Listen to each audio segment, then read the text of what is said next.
Aleluia. Boa noite. Graça e paz.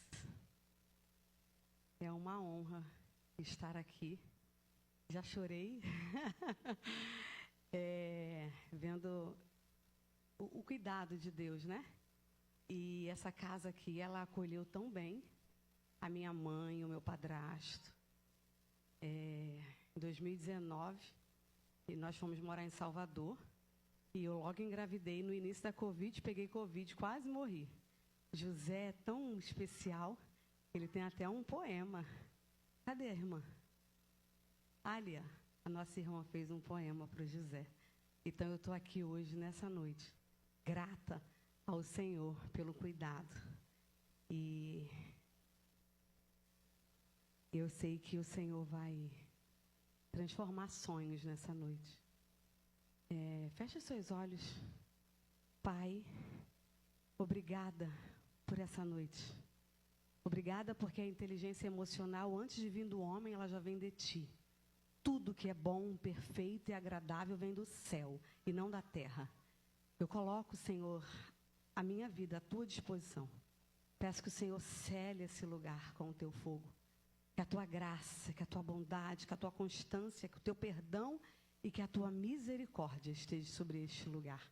Envia teus anjos ministradores para ministrar a cada corpo, a cada alma, a cada mente. Que o Espírito Santo do Senhor esteja aqui, conosco, do começo ao fim. Muito obrigada por esse lugar, muito obrigada por essa casa, muito obrigada por cada família aqui representada e pela vida do pastor Anderson. Que o Senhor possa abençoá-lo onde ele estiver, em nome de Jesus. Amém. Inteligência emocional. Vocês conseguem enxergar? Eu acho que eu fiz muito pequenininha, né?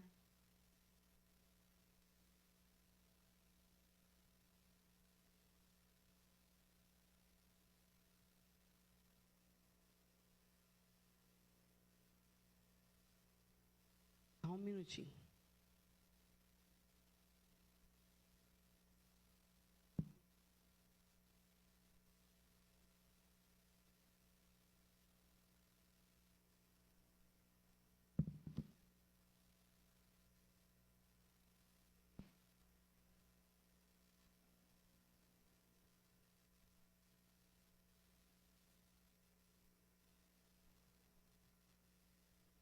Pessoal, só um minutinho, porque eu não consigo enxergar tão longe.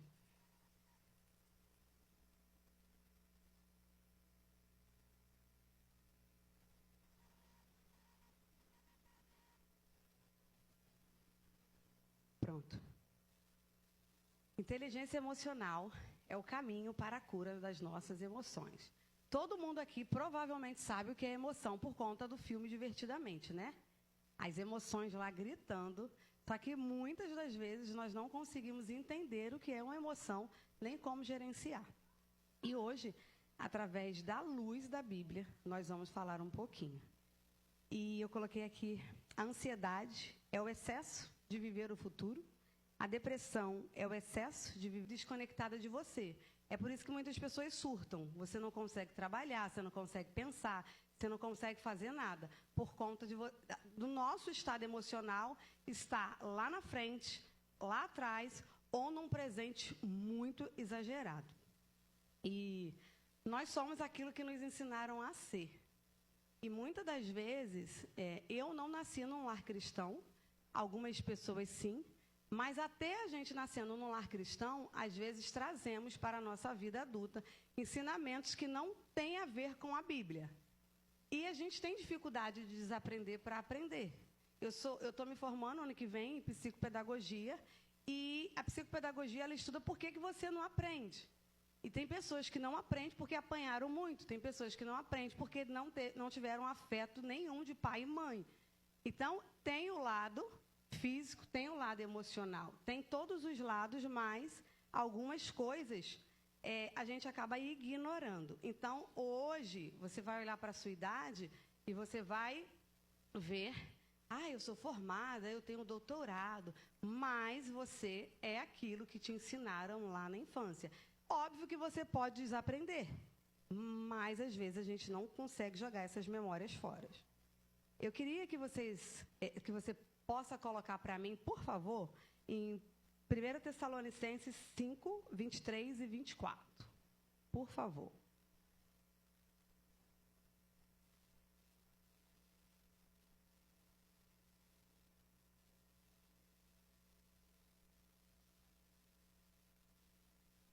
Eu vou lendo aqui com vocês.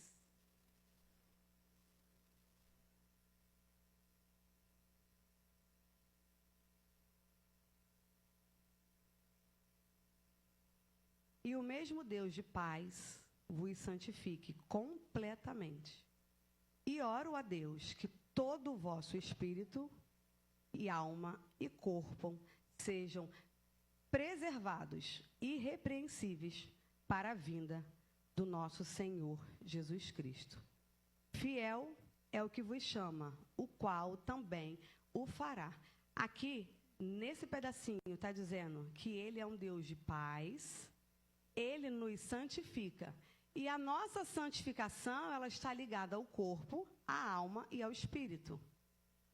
E algumas das vezes a gente não consegue entender que a alma faz parte do nosso corpo.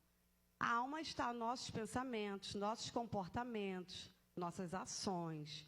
Por que explodimos? Por que gritamos? Por que batemos? Tem uma emoção predominante nesse lugar. E 1 Coríntios 12.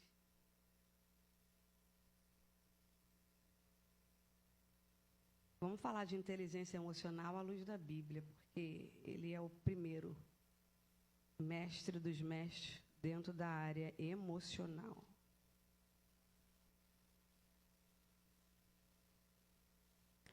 Primeira Coríntios 12, do 7 ao 11.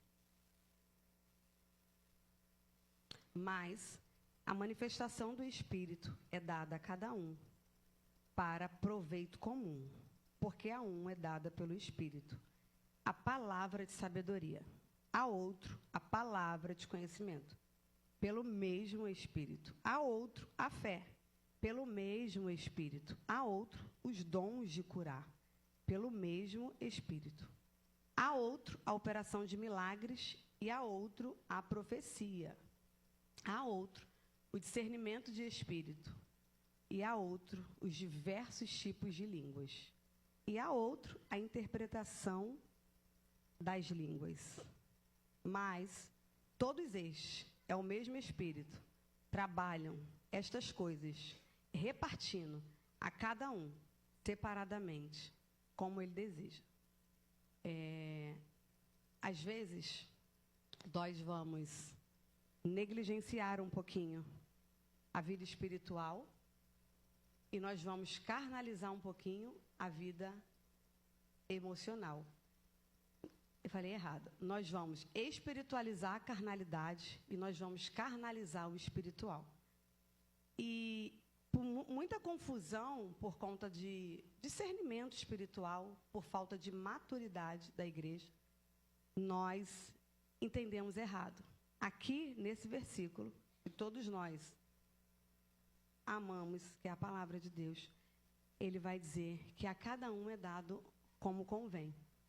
E o que acontece hoje? É um assunto tão importante, tão negligenciado, por conta do dom do pastor Anderson ser um, todos acham que a igreja precisa ter o mesmo dele.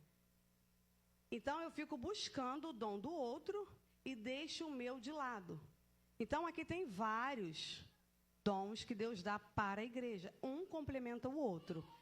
Eu preciso entender aonde é o meu lugar no corpo de Cristo. Porque se um corpo precisa de todos os membros, é por isso que não acontece, muitas das vezes,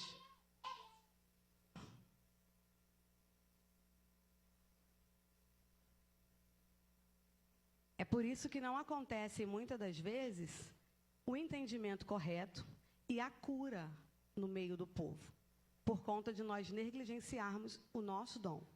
Então, nessa noite, diga para você, eu preciso descobrir o dom que Deus colocou em mim. Se você não sabe, a partir de hoje você precisa entender.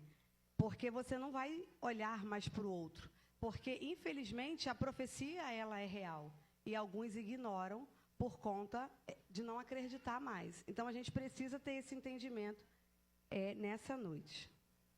Em Lucas 11, 37 ao 53, não precisa colocar, que eu vou falar um pouquinho.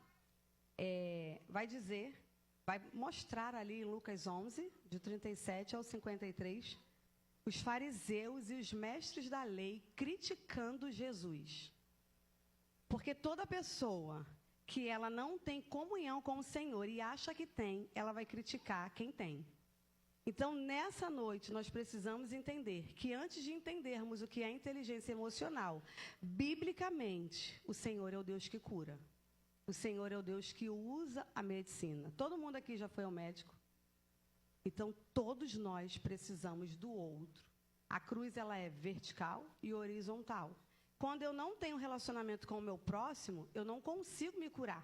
Porque Tiago 5,16 vai dizer, confessai vossas culpas uns aos outros, orareis e serei curado. Então, o perdão você pede para Deus, e Deus perdoa e você está salvo. Porém, tem muitas pessoas salvas que não são curadas, porque eu preciso confessar a minha dor. Eu preciso abrir o meu coração. E, às vezes, a gente acaba negligenciando isso e confessando para a pessoa errada, pedindo ajuda à pessoa errada, a pessoas que não têm o mesmo Deus que o nosso. A Bíblia vai dizer que o meu Deus é o seu Deus. Então, se o seu Deus não é o Deus da pessoa que está cuidando da sua mente, da sua alma emocional, da sua área emocional, talvez você consiga alguns benefícios, mas nem todos. Eu conheço pessoas da minha área que elas invocam outras coisas. Então, tem pessoas que estão buscando em outros deuses a nossa cura. E a nossa cura, ela precisa ser completa no Senhor. E eu quero falar um pouquinho agora de Gênesis 27. 27, do 5 ao 46. Sabia que nós aprendemos a pecar dentro de casa? Essa história me chama muita atenção. Aprendemos a pecar em casa e também adoecemos em casa. Jacó aprendeu a mentir e a enganar em casa com a sua mãe Rebeca. Quando os homens de Gerá perguntaram a Isaac quem era Rebeca, ele tinha medo. Olha a emoção predominante dele, medo. De dizer que era sua mulher, pois pensava que os homens o matariam para ficarem com ela. A emoção predominante de Isaac naquele momento foi medo. Isaac mentiu e ali começou uma história de mentira. Rebeca, irmã de Labão, o enganador. Jacó enganou o pai e foi morar com o enganador. Esaú compreendeu que seu pai não via com bons olhos as mulheres de Canaã. Por isso foi até a casa de Ismael, filho de Abraão, e casou-se com Maalat, filha de Ismael. Uma ação desorientada de uma mãe desnorteou a vida dos seus filhos. E aqui eu quero falar um pouquinho sobre a inteligência emocional. Tudo que Deus deixou na palavra dele, com certeza é para nós, nessa geração. E aqui há um filho que a Bíblia relata, Esaú. Ele foi casar com uma mulher que os pais deles não aprovavam. Por quê? Porque ele foi confrontar os pais por conta do pecado que a mãe dele cometeu. Então, aqui a gente aprendeu a pecar e adoecer aonde? Dentro de casa. Então, nessa noite, nós vamos entender que muitas das vezes os nossos filhos se perdem por nossa culpa. Nós, nessa idade, estamos adoecidos por culpa dos nossos pais. Só que nessa noite eu também quero trazer para vocês que a gente não precisa trazer culpa para ninguém. Nós liberamos a culpa, a mentira, o medo e trazemos a responsabilidade pessoal. Porque a Bíblia, ela fala sobre herança e fala sobre responsabilidade pessoal. E muitas das vezes nós nos comportamos como Adão. Foi fulano, foi cicrano. E não assumimos a responsabilidade. Então, quando eu olho para esse texto, eu vejo uma família disfuncional por conta de uma mulher manipuladora. Muitas mães são manipuladoras. E elas adoecem as crianças. ao ponto de quando essas crianças crescem, elas não querem saber de Jesus, porque ela tinha uma Rebeca e o Isaac em casa. É óbvio que eles têm as partes deles, geracionais maravilhosas, mas a Bíblia relata que eles fizeram os filhos pecar. Mais na frente, nós vamos ver que Jacó fez o caminho de volta. Jacó, ele vai viver a vida dele, e quem é o sogro dele? Um enganador, igualzinho a mãe dele, porque era parentes. E ainda que não fosse, tudo que nós plantamos, nós vamos colher. A lei da semeadura é muito certa. Então, agora eu vou falar um pouquinho sobre inteligência emocional. Por quê? Porque a palavra já vai dizer inteligência. Inteligência é você ser inteligente. Emocional é você aprender a lidar com as suas emoções. É você entender o que são suas emoções. Eu sinto medo, eu sinto raiva, eu sinto tristeza, eu sinto alegria. E o que eu faço com isso? Inteligência emocional é a capacidade de se conhecer a ponto de entender como funcionam as suas emoções, acolhê-las, negociá-las e conversar com elas. Qual é o sentimento que isso gera em você? Isso resulta em um comportamento. Provérbios 23, 7 vai dizer, assim como você pensa, você é.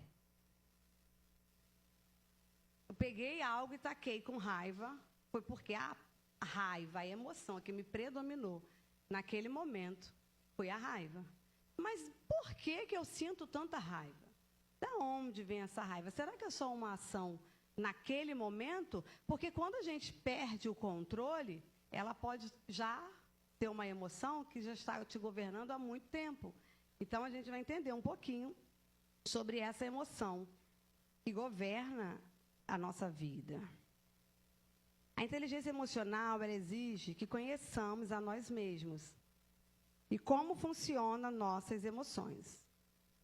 A mesma situação que acontece comigo pode ser diferente pela outra pessoa. Eu costumo dar um exemplo do abuso sexual.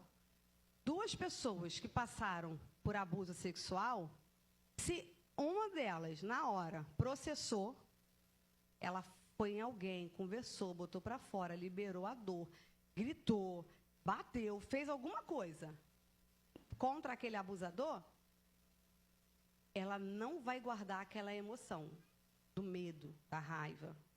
Agora, a mesma situação com outra mulher, ela fez e ficou com vergonha, porque o inimigo ele faz isso. Cala a boca, não fala nada, não tem nada a ver, não conta para ninguém. E Davi vai dizer que quando eu me calo, os meus ossos apodrecem. Então, a mesma emoção em pessoas diferentes pode dar situações diferentes. É por isso que às vezes a gente se compara muito a pessoa. Poxa, mas a fulana passou por aquele problema e a outra passou do mesmo. Só que cada um tem a sua história. E nós vamos processar a nossa memória, a nossa emoção, de acordo com o que eu aprendi lá embaixo. Então, o que é inteligência emocional?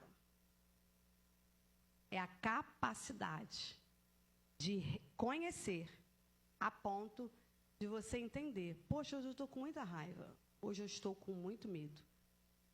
Quem é que acolhe seu medo e sua raiva? Seu não, né? Vamos dizer que não é nosso. Quase ninguém. Porque não ensinaram isso para a gente, a acolher. Muitas das vezes nós negligenciamos. Não, eu tenho que fazer, eu tenho que trabalhar, eu tenho que correr, eu tenho que ir para a igreja. E muitas das vezes essa emoção fica lá.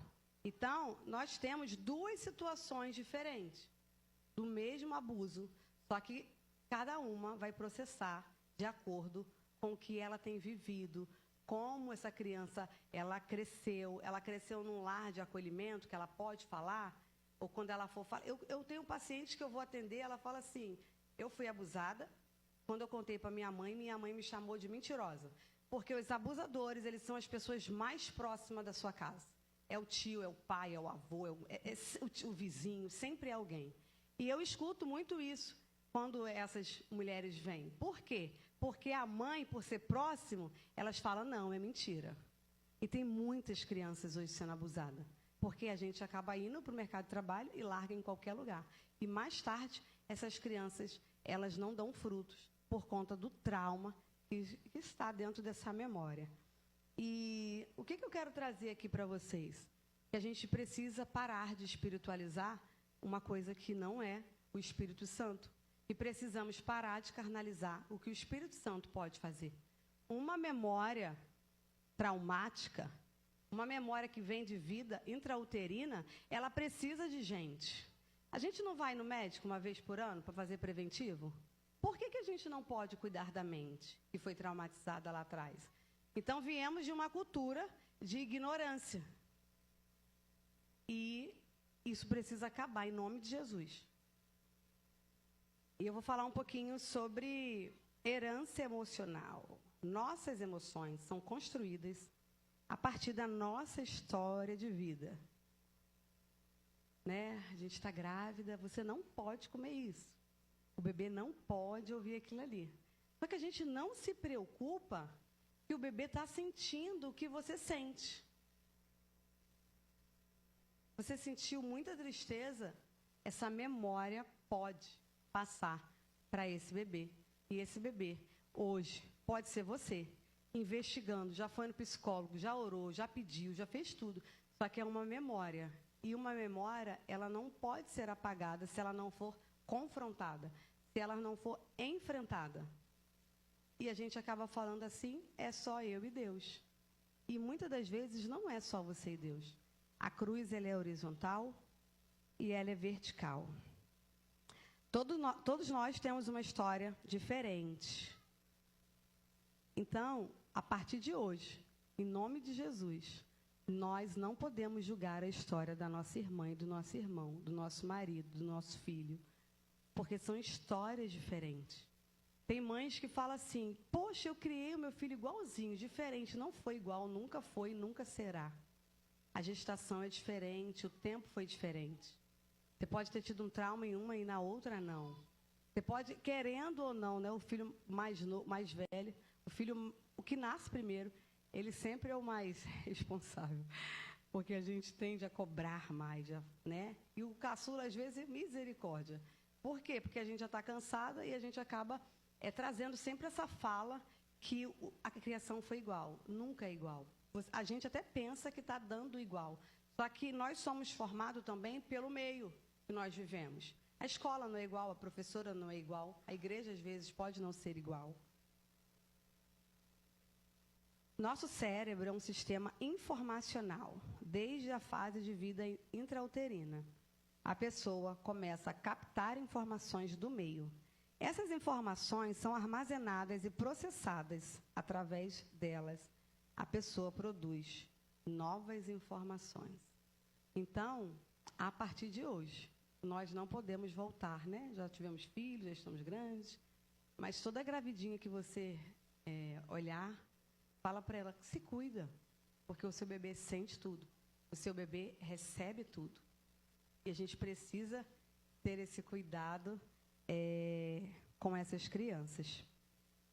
O início da formação dos neurônios ocorre na fase de vida intrauterina, entre a 5ª e a 20ª semana. Também se dá a formação dos primeiros caminhos neurais.